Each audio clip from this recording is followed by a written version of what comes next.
আলহামদুলিল্লাহ, আমরা সর্বোপরি সেই মহান আল্লাহ তাআলার দরবারে শুকরিয়া জানাই যে মহান আল্লাহ তাআলা আমাদের সকলকে যাবতীয় কাজ থেকে বিরত রেখে পবিত্র জুমার দিনে মুয়াজ্জিনের আযানের আওয়াজ এখানে পৌঁছানো মাত্র দুনিয়ার সকল ব্যস্ততা ফেলে রেখে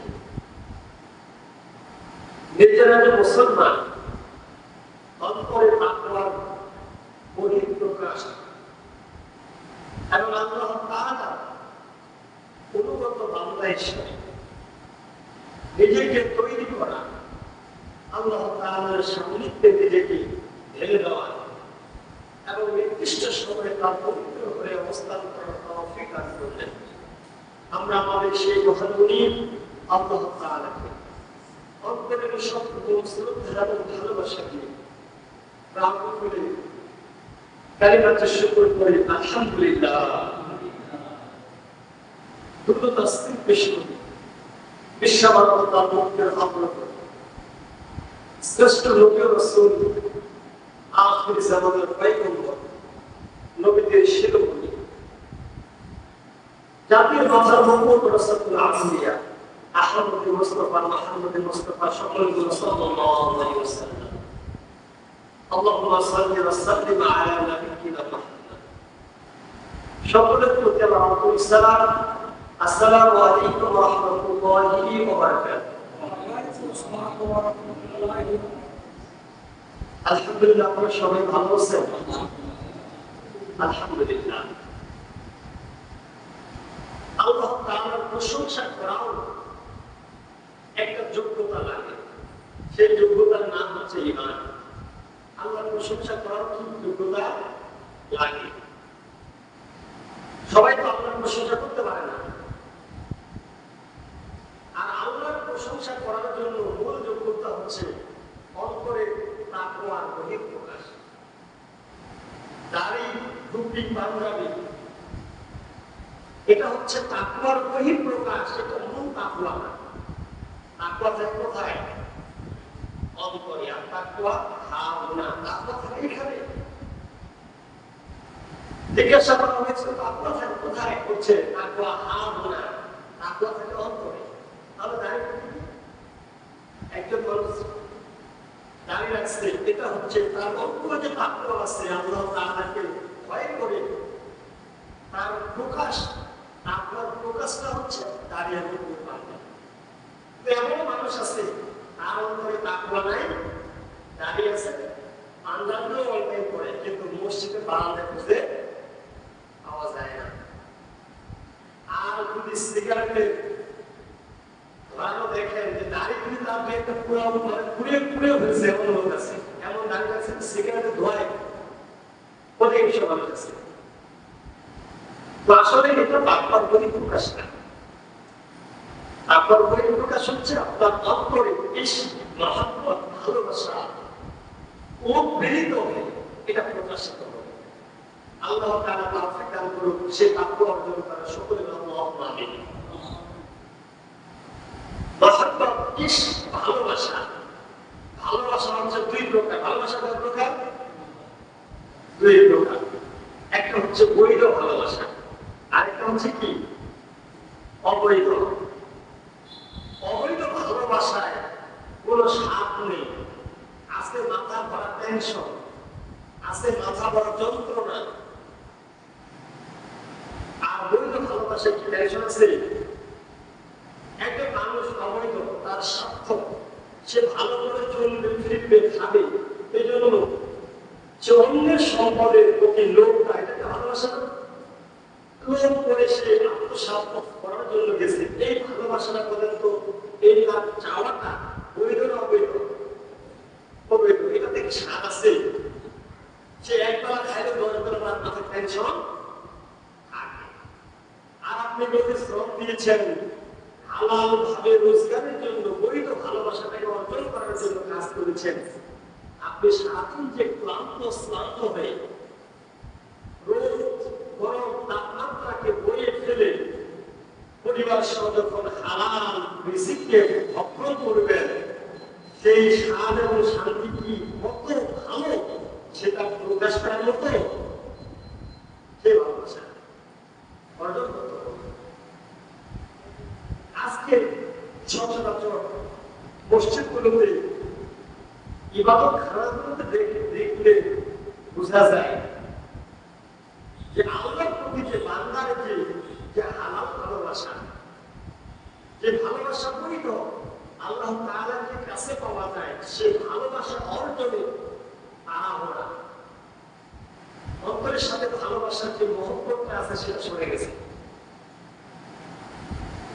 একজন যুবক একজন যুবতীর সাথে অবৈধ সম্পর্ক করে, সেটা অবৈধ ভালোবাসা। মোবাইল ছাড়তে চায় না, কথার পর কথা বলতে আছে, পিঁপড়া যদি কামড় দেয় কেউ বলতে পারে না। আর নামাজে আসলে রুকু থেকে সোজা হওয়ার সুযোগ নাই, অমনিতে সেটা এই ভালোবাসা অর্জনটা করতে পারে না। বন্ধুর সাথে সারাদিন গল্প করে বসে আড্ডা পেতে বাজারে ঘাটে বিরক্ত হয় না। মসজিদে আসলে দুই একটা ফরজ নামাজ পড়ার পরে কখন মসজিদ থেকে চলে যেতে পারে এই টেনশনে হাসানা ঘুম হয় না।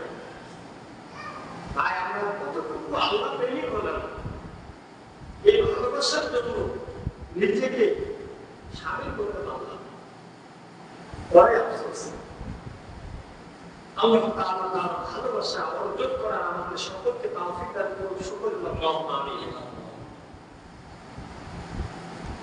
আমি পবিত্র কোরআন থেকে একটা আয়াত তেলাওয়াত করেছি। আল্লাহ তাআলা অত্র আয়াতে কারিমায় কি বলেছেন আমরা সেখান থেকে কথা শুনবো এবং আমল করার চেষ্টা করবো। আল্লাহ তৌফিক দান করুন। সকলে আল্লাহুম্মা আমিন। আল্লাহ তাআলা বলেন وفي أموالهم حق للسائل والمحروم এবং ফিমার মধ্যে আমওয়াল তোমাদের ধন সম্পদ। আল্লাহ কি বলেছেন? وفي أموالهم حق للسائل والمحروم। হে আমার বান্দা, তোমাকে যে তোমার জীবন চালানোর জন্য, ব্যবস্থার জন্য তোমাকে যে আমি সম্পদ দিয়েছি, এই সম্পদের হকদার ভাগিদার কিছু মানুষ আছে, তাদের নাম আল্লাহ তাআলা উল্লেখ করেছেন। তারা হচ্ছে কি? সাইল, ফকির, মিসকিন, দরিদ্র, এতিম, অনাথ। এদের কি আছে? আমাদের ধন সম্পদ যে আল্লাহ দিয়েছেন, এটার বাবার হকদার কি আছে? এতিম, মিসকিন। আপনারা দেন না, এই জন্য বলতে চাচ্ছেন না নাকি? হ্যাঁ, বলতে হবে, কথাটা তো উত্তর দিতে হবে অবশ্যই। কথা বলতে তো আপনার রেকর্ড হবে। আপনি যে একটা সঠিক কথাকে হ্যাঁ সম্বোধন করেছেন, এটা আপনার কি হয়েছে? লেখা হয়ে সমর্থন করতে হবে। আল্লাহ কি বলেছেন? তোমাদেরকে যে ধন সম্পদ দেওয়া হয়েছে আমওয়াল, এখান থেকে পাওয়ার হকদার কি আছে? ফকির, এতিম, মিসকিন, বিশ্ব মানুষেরা। এটা কার কথা? আল্লাহর কথা। আসলে আমরা কি এটা দেই? আরো কি ফকিরকে আরো ফকির বানাই, ধনীরা আরো ধনী হয়, ফকির আরো কি হবে? ফকির হবে। কারণ কি? আপনার যখন সরকারি কোনো খাতে কিছু টাকা আসে, ফকির পাইতে গেলেও তাকে কিছু দিতে হয় আগে। কারণ ফকির তো টাকা নেই, মিসকিন তো টাকা নেই। টাকা কার থাকে? যার অর্থ সম্বল আছে, ও আরো টাকা দিয়ে ও কাজ দিয়ে দিচ্ছে।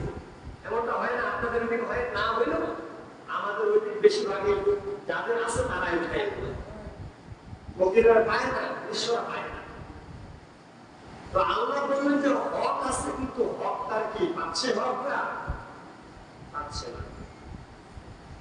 আচ্ছা, আপনারা বলুন তো, আপনার বাবা 10 বিঘা জমি আছে, আপনার বাবার মা যদি দুনিয়া ছেড়ে চলে যায়, এই 10 বিঘা জমির মালিক কে হবে? আপনি হবেন না আমি হব? আপনার কথা বলেন একটু। সন্তানেরা হবে না? আপনারা যারা বললেন না মনে হয় বাবা মার সম্পত্তি ভাগ নেবেন না নাকি পরে ভাগ নেবেন এটা বোঝা যাচ্ছে। তাহলে পিতা মাতার সম্পদের ভাগিদার হচ্ছে সন্তান সন্তানাদি। তো এই সন্তান সন্তানাদি কেন পাবে? কারণ আল্লাহ তাআলার বিধান অনুসারে সে পিতৃ সূত্রে এবং মার যে সূত্র আছে সে সূত্রের মাঝে রক্ত সম্পর্ক। আল্লাহ যেমন ভাবে বললেন যে তোমার পিতার সম্পদ তোমার মাতার সম্পদ যেমন ভাবে তুমি সন্তানাদি হিসাবে তোমার হক আছে, মিরাজ তোমাকে নিতে হবে, তেমনি একজন ফকির মিসকিন এতিম অসহায় বিশ্ব মানুষের তোমার সম্পদ আমলান তোমাকে আল্লাহ দিয়েছেন, সেখান থেকে তাদের ভাগিদার হকদার তাদেরকে মিটিয়ে দেওয়া একটা খরচই বানান। সুবহানাল্লাহ। এখন সন্তান নিজের ভাই ভাই জায়গা জমি নিয়ে বলেন তো মারামারি হয় কিনা? হয় না? বিবাদ হয় না? আচ্ছা একজন ফকির আসেন আপনার বাসায় উচিত আপনার মায়ের দেয় নিয়ে করে ওর ওই 12টা বাজে গেছে, তুমি আমার বাসায় আসছো নিতে আর তোমারই এত ব্যস্ততা, আর ভাই ভাই মারামারি লাগেছে অর্থ সম্পদ পাওয়ার জন্য, তখন আর খারাপটা লাগে। ফকির যদি এমনটা করতো ওকে পিতায় আগে দেশ থেকে তারা দেয়। কিন্তু আল্লাহ কি বলেছেন? তোমার সম্পদের মতো হকদার ভাগিদার হচ্ছে তোমার এতে মিসকিন। ডাইরেক্ট আল্লাহ তাআলা সাইন করে সম্বোধন করেছেন, কিন্তু আমরা তাদের হকটা তাদের ন্যায্য পাওনাটা আমরা দিচ্ছি না। আজকে যদি আমরা এই ফকির এবং সাইলের হুকুমত গুলো যদি আমরা না অন্বেষণ করতে পারি তাহলে আমরা ক্ষতিগ্রস্ত হয়ে যাব। আমরা দেখেছি আমাদের দাদারা রাসূল সাল্লাল্লাহু আলাইহি সাল্লামের যুগ থেকে শুরু করে অনেক সময় ধরে আপনারা এখানে মুরব্বীরা বসে রয়েছেন, আপনাদের বাপেরা আপনাদের দাদারা দেখেন যে মসজিদে যদি কোনো দূর থেকে কোনো মানুষ আসতো তারা তাদেরকে নিয়ে যায় বাসায় খাওয়া দাওয়া করাইতে।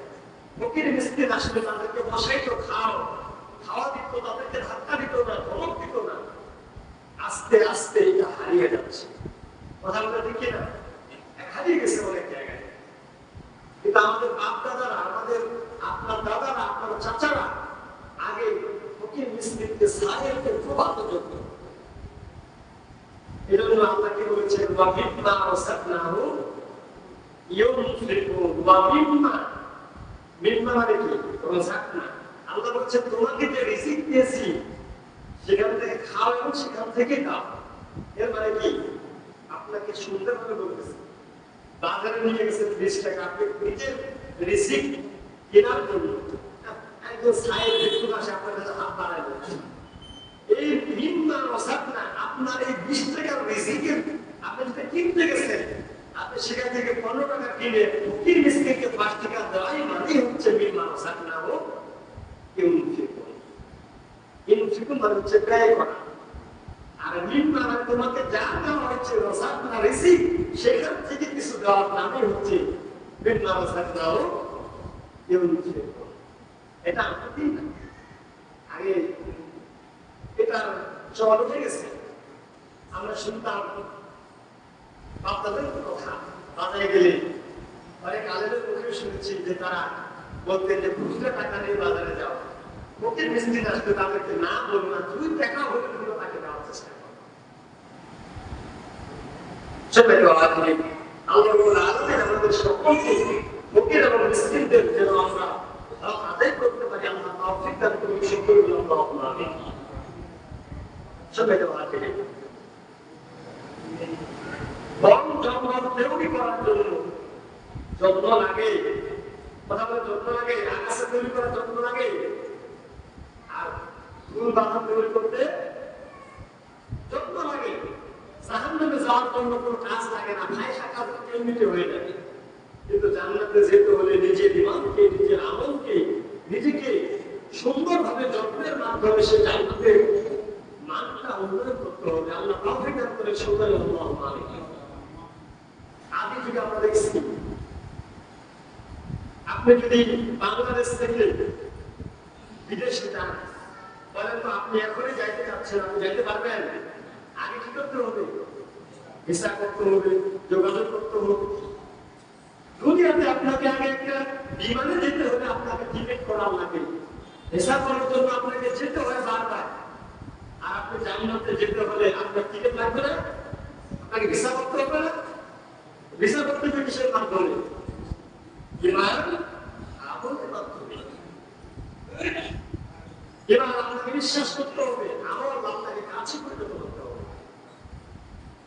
নূহ আলাইহিস সালামের সন্তান কেনান, নূহ আলাইহিস সালাম যখন নৌকা বানালেন, وقال اركبوا فيها بسم الله مجريها ومرساها إن ربي لغفور رحيم। এটা দোয়া কি? কোরআনের আয়াত। এটা নৌকাতে চললে দোয়া করতে হয়। তো এই আয়াত আল্লাহ তাআলা প্রথম দিয়েছেন যখন নূহ আলাইহিস সালামের কথা রাসূল সাল্লাল্লাহু আলাইহি ওয়াসাল্লামকে স্মরণ করা গেছে। ওয়া হিয়া তাজরি বিহি মাউসিকা। নূহ আলাইহিস সালামের সন্তানকে বলল, হে কেনান, বাবা তুমি নৌকায় চড়ো। কিছুক্ষণের মধ্যে পুরা পৃথিবীকে পানিয়ে ছেয়ে ফেলবে। ওয়া হিয়া তাজরি বিহি মাউসিকা জিবা। তখন তার সন্তান কেনান ভালো করেই জানে নৌকায় চড়তে হলে নৌকার টিকিট লাগে। কি লাগে? নৌকা টিকিট লাগে। আপনি নদী পার হওয়ার সময় আপনাকে কি ফ্রি ফ্রি নদী মাঝি পার করে দেয়? শুধু দিতে হয় না? তার সন্তান ভালো করে জানে যে এই নৌকায় চড়তে হলে টিকিট লাগে, কিন্তু আমার টিকিট নাই। সে বলতো ওয়াহিয়া তাজরি বিহি মাউসিকা জিবা। ونادته ابنه وكان في معجب يا بني اركب معنا। সে বলছে কি, যতই পানি হোক, পানির সাথে কোনো সম্পর্ক নেই, আমার সম্পর্ক দরকার আমি পাহাড়ে উঠে থাকবো, চূড়ায় উঠে থাকবো।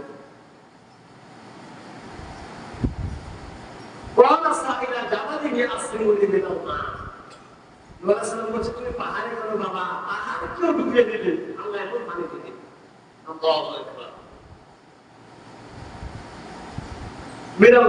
এমন পানি হবে।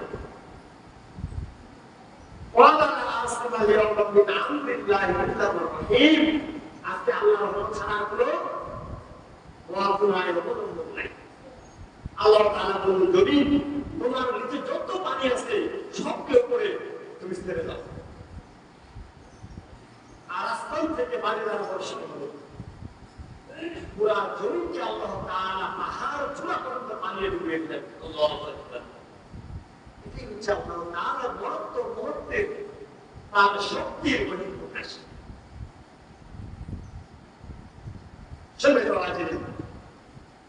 আল্লাহ তাআলা কি ইচ্ছা করলে যে নবীকে আমরা পেয়েছি, যে রাসূলকে আমরা পেয়েছি, তার উপরে এত বড় বড় নির্যাতন জুলুম হয়েছে, তারপরেও তিনি কোনদিন উম্মতের জন্য বদদুয়া করেননি। অপদস্থ হয়েছে, অপদস্থ তিনি নিজে ইখতিয়ার করেছেন, সবার জন্য সম্মিলিতভাবে দোয়াটা করেননি। তার উপরে জুলুম হয়েছে, মক্কা বিজয় হলো, তিনি নাম লিখলেন যে এমন এমন ব্যক্তিগুলোকে পেলে তোমরা সম্মিলিত তাদেরকে কতল করবে। এর ভিতরে আবু জেহেলের সন্তান নাম হচ্ছে ইকরামা। আপনার কি? হযরত ইকরামা। তার নামটাও আসলো, তাকে যেখানে পাবে সেখানে হত্যা করবে। আর ইকরামার স্ত্রী বুঝতে পারলেন যে যেহেতু তার নাম ঘোষণা হয়ে গেছে, তাহলে বাঁচার কোনো উপায় নাই। তিনি এসে রাসূলের কাছে তওবা করে মুসলমান হলেন এবং তিনি শপথ করলেন যে আমার স্বামী ইকরামা রাসূল আপনার কাছে দিন ইসলাম গ্রহণ করবে, তওবা করে ফিরে আসবে। তখন আল্লাহ রাসূল তার মৃত্যুটাকে মক্তবী ঘোষণা করলেন এবং সে এসে রাসূলের কাছে দোয়া করে মুসলমান হয়ে গেছে। সুবহানাল্লাহ। সহিহ বুখারী তিরমিজি আবু দাউদ নাসাঈতে মাজাহ তারপরে কাম সমস্ত মুসলিমদের কাকে সমস্ত হাদিস গ্রন্থগুলোতে পাওয়া যায়। অধিকাংশ হাদিস গ্রন্থগুলোতে পাওয়া যায় যে ইকরিমা যে কাফের ছিল, মুরতাদ ছিল, খারাপ কাজ করত, এমন ইমানের ছায়া করে আসলেন যে তিনিও অসংখ্য হাদিস বর্ণনা করেছেন। সুবহানাল্লাহ। আপনাদের মর্যাদাগুলো আছে আকাশ করবে। আল্লাহ তাআলা তাদেরকে সম্মানিত করেছেন কিসের কারণে? তাদের ইমানের কারণে, তাদের আমলের কারণে, তাদের ভালো কাজের কারণে। কিন্তু আমরা আজকে ইমান হারাম হয়ে যাচ্ছি। আজকের যে সমাজ ব্যবস্থা, আল্লাহ প্রেম, আল্লাহ ভীতি, আল্লাহর সান্নিধ্য পাওয়ার যে সুযোগটা আজকে আমরা হারিয়ে ফেলেছি। আগে আগে আমরা দেখতাম আমাদের বাবা মারা মায়ের শ্রম দিত, গরু ছাগলের জন্য খাবার তারা নিয়ে আসতো। এখনকার যে অবস্থা হয়ে গেছে, একে অপরের প্রতি শ্রদ্ধাবোধ নেই, সম্মান নেই, ইজ্জত নেই, সবাই হাতে রাষ্ট্র। এমন মোবাইল চাপা শুরু করেছে, অফিস থেকে মা আসে, বাবা আসে, একজন কাজে বেটিকে রেখে দিয়েছে, সন্তানকে তাকে দিয়ে দিয়েছে। ও মায়ের আদর পায় না, বাবার আদর পায় না। বাবার কাছে সন্তান আসে, সারাদিন অফিস করে আসে, মোবাইল চেপে খাবে, মোবাইল নেই, এটা বাচ্চাকে সময় দেওয়ার সুযোগ নেই। এমন মোবাইল চাপা শুরু করছে যে কিছুদিন পরে এই জাতি অন্ধে পরিণত হয়ে যাবে, অন্ধে জাতীয় পরিণত হয়ে যাবে। আপনারা দেখছেন না, অনেক দিন আগের কথা, ঐশী নামে একজন মেয়ে, সে ভার্সিটিতে পড়ালেখা করত, এমন নেশায় আসক্ত হয়ে গেছে। নেশা করতে করতে সে মদ খাইত, আড্ডা ফুর্তি করত। এমন সময় তার মা বাবার কাছে টাকা খাইতো, বারবার টাকা দেন, টাকা দেন, টাকা দেয় নাই। সে তার মাকেও জড়িয়ে করেছে, তার বাবাকেও জড়িয়ে করেছে। তাহলে সঙ্গে তো হাজির আজকে সন্তানগুলোকে যদি আমরা মানুষের মতো মানুষটা করতে পারি, সবচেয়ে বড় সম্পদ হচ্ছে সন্তান। আপনি বিঘা বিঘা জমি দিকে আপনি নিজেকে সংযুক্ত করেছেন, সংযুক্ত করে শুধু জমির পিছনে শুনতে আছে, কিন্তু সন্তানের প্রশ্ন, সন্তানকে ভালো একটা জায়গায় গিয়ে আপনি পরিচালনা করতে পারেন। আপনার এই সম্পদ ঘোরানোর জন্য কয়েক মিনিটে শেষ করে দিবেন। আর আপনি যদি সন্তানকে মানুষ বানাতে পারেন, শিক্ষিত বানাতে পারেন, তাকে তার সুখ, তাকে একটা ভালো জায়গায় স্থান দিতে পারেন, সে সন্তান আপনার মুখ উজ্জ্বল করবে, আপনার সম্মানকে সে বাড়িয়ে দিবে, এবং সে সম্পদের যে নিয়ামতটা আল্লাহ তাআলা তার মান উন্নয়নের মাধ্যমে সেটাকে অর্জন করবে। আজ সন্তানকে আপনি ভালো করে না নিয়ে যান, আপনার সম্পদ ধ্বংস হয়ে যাবে। এই জন্য সর্বপ্রথম আপনাকে আমাকে ইবাদতে যেন আমরা নিজেদেরকে শামিল করতে পারি। আল্লাহ রাব্বুল আলামিন আমাদের সকলকে তাওফিক দান করুন, সকলকে আল্লাহুম্মা আমিন। এই জন্য সম্মানিত হাজির, আমাদেরকে কি করতে হবে? পাঁচ ওয়াক্ত নামাজ জামাতের সাথে আদায় করতে হবে। এটাই হচ্ছে মূল থিম, এটাই হচ্ছে আন্তরিকতা, অন্তরের সাথে অন্তরের যোগাযোগ রাখা। আপনি খোঁজ খবর যদি না রাখেন, আল্লাহর সান্নিধ্য কি এমনিতে পাওয়া যায়? আপনি আসছেন, একটু নিজেকে নিয়ে ভাবুন তো, আপনার পরম বন্ধু যে মহান আল্লাহ তাআলা, তার সাথে আপনি কতবার মন ভরে কথা বলেছেন, এমন সময় খুঁজে পাওয়া যাবে না। তো যে মালিক যে আল্লাহ তাআলা আপনার জন্য এত সুন্দর করে জান্নাতে সাজালেন, সে আল্লাহ তাআলার সাথে কথা বলা জরুরি না? সবচেয়ে বড় জরুরি এই কাজটা। আমি দেখেছি কিছু কিছু মানুষদেরকে সারাদিন শ্রম দেয়, নামাজের সময় হলে তাকে যদি শিকল দিয়ে বেঁধে রাখা হয়, তার কোনো রাখা যাবে না। পেয়েছে আল্লাহ তাআলার সান্নিধ্য, তারা পেয়েছে ইবাদতের মজা, তারা পেয়েছে সেই জান্নাতের সুঘ্রাণ, অমায়িক সেই শান্তির খোঁজে তারা পিপাসার্ত অবস্থায়, পিপাসা যেমন একজন পানির পিপাসা, মানুষের পিপাসা যেমন থাকলে পানির খোঁজে তার পিপাসা নিবারণের জন্য সে টিউবওয়েল এবং যেখানে গেলে তার পিপাসা নিবারণ হবে সে ছুটে বেড়ায়। একজন ইমানদার, একজন আল্লাহ ভীরু, তার অন্তরের খিদা, তার তাকওয়া, তার যে অন্তরের যে চাহিদাটা এটাকে পূরণ করার জন্য সে বারবার মসজিদে ছুটে আসে, সেই ইবাদতে শামিল হয়ে আল্লাহর সান্নিধ্য খোঁজে। এটা যদি না অর্জন করা যায় তাহলে আমরা শুধু মুসলমানের নামই রাখলাম, কিন্তু আত্মসমর্পণটা আমরা অর্জন করতে পারব। আত্মসমর্পণ হচ্ছে নিজেকে আল্লাহ তাআলার সান্নিধ্যে একেবারে ঠেলে দেওয়া। আল্লাহ তাআলা আমাদের সকলকে তার একান্ত প্রিয় ভাজন হওয়ার তৌফিক দান করুন সকলের আল্লাহুম্মা আমিন।